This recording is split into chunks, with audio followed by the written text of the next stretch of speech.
Track 20.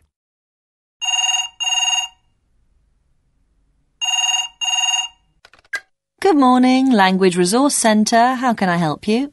Hi, I've just registered to do a postgraduate degree, and I was wondering how I go about joining the Resource Centre. OK, the first thing you need to do is come in and bring some form of identification with you. You mean like my driving license? Well, actually, we prefer you to bring in something from your university registration. Students have in the past used their passports, but we really do prefer you to bring in your student card with your ID number. Okay. This should be on the front of the card and begins with the letters BNP followed by a number. Okay, that's no problem. And could you tell me what facilities you offer in the centre? Certainly. We have a range of books, although not as extensive as the library, of course. Still, you'll find that we do stock some of the books on your reading list, particularly for postgraduate level. The undergraduate students usually find that the main library caters better for their needs. That's good to hear, because I was worried about not being able to find the books on the reading list, especially if more than one student wants to use the same book. I find that really frustrating. We are aware of this, and it's precisely because of this that we've got a special system whereby you can borrow books, but only on a short loan basis. Oh, and how long is that? There are two types of short loan books. One is a 2-day loan, but the other one is for a single day and must be brought back the next day. We have to be really strict with this kind of loan, so there is quite a heavy fine if you don't bring it back. Of course, I hope I'm not going to be in that situation, but can you tell me anyway how much it is? Sure, it's £1.75 for a 1-day loan and £1 for a 2-day loan. Then it's 50 pence a day on top of that. 50 pence for each extra day? Yes, until you return the book. It sounds steep, but it's really for the student's benefit. You said yourself that it can be annoying not being able to find books you need. Okay, fair enough. I presume you also have journals? Oh yes, we have a wide range of academic journals, and many of these are available online. Fantastic. Can I access these from outside the college? Yes, you can, but you need to register for this. You can do this when you come in.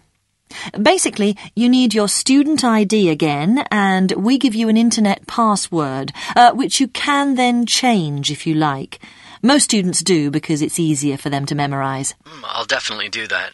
I'm hopeless at remembering passwords, so the only way I can remember one is if I make it up myself.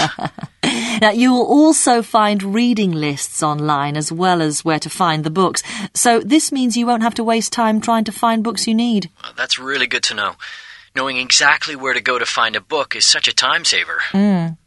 We also have a special page which gives you links to other university libraries, so if we don't have the book, we can help you get it.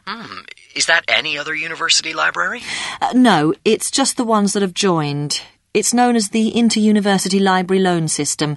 But you'll find when you go to the web page that quite a few universities have joined, and it's growing all the time. What a great idea.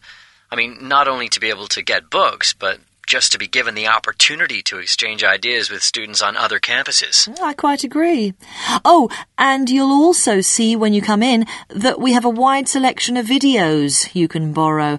These range from films to actual lectures and seminars that have been videoed, so students have the opportunity to watch them again if they need to, or if for some reason they were not able to attend. And it's pretty much standard that we video visiting lecturers. And are these also available on tape? Yes, they are.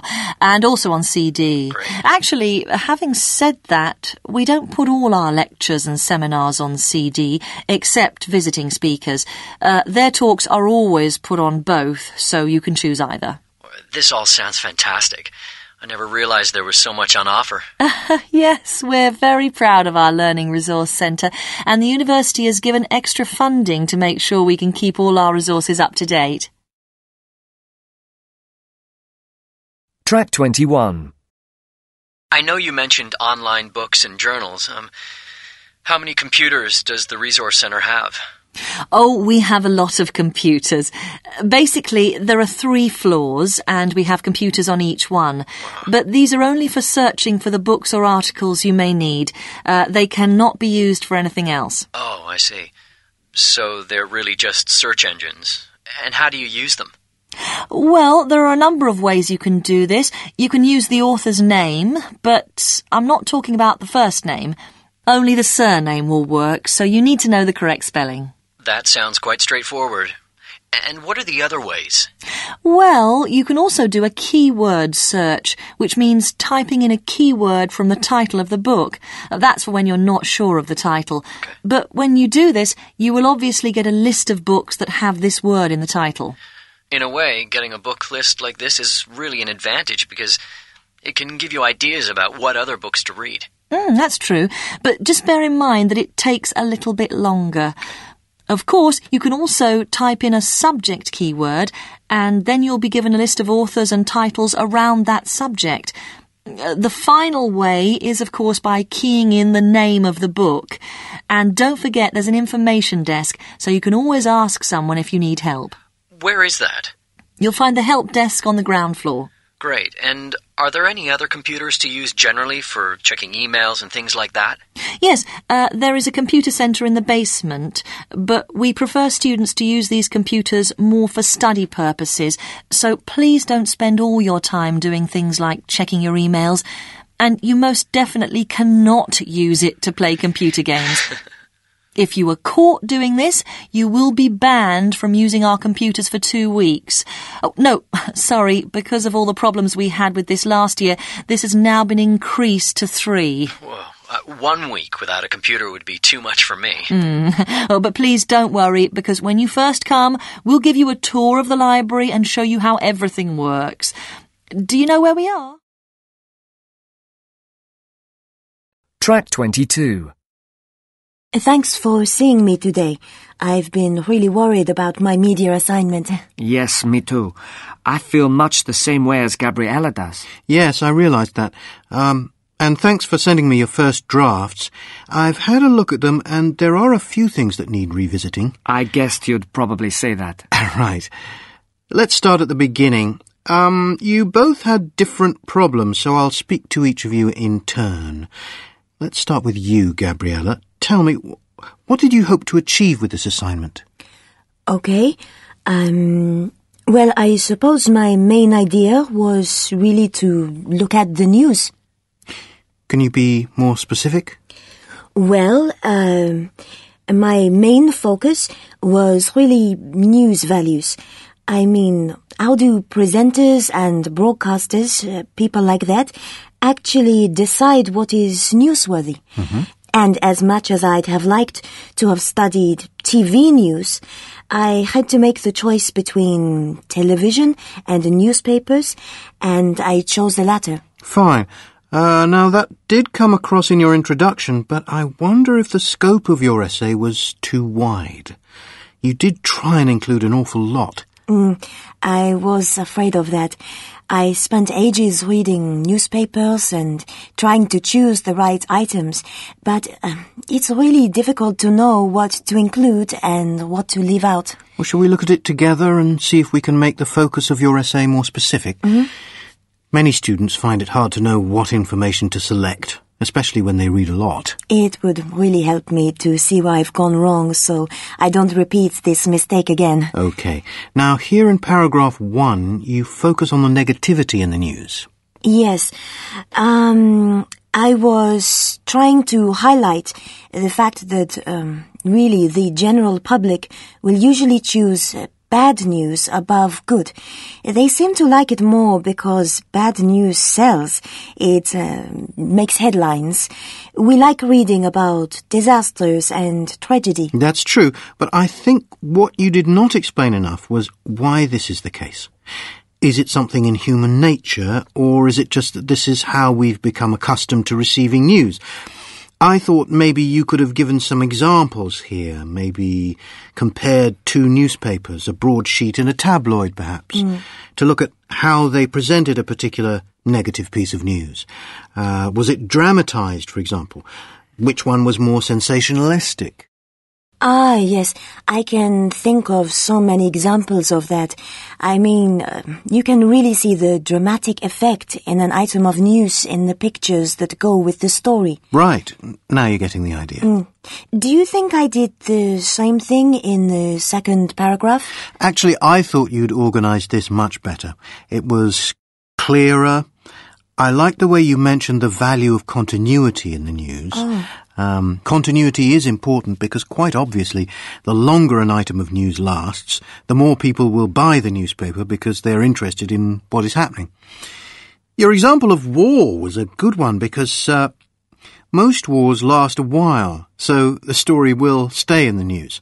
But I also wanted to explain how readers can lose interest in a news story, and that was really my main emphasis. Yes, I really liked that part of your paragraph.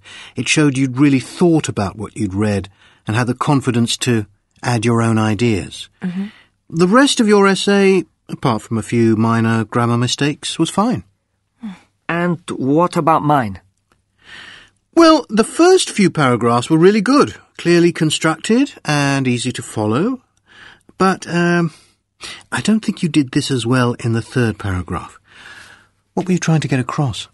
I was trying to explain about celebrities, what is defined in news terms as the personality angle. The fact that we are, interested in stories about famous people.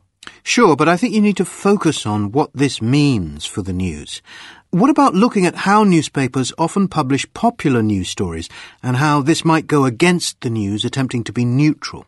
So what you are saying is the news is meant to be objective, but actually it isn't really? Certainly.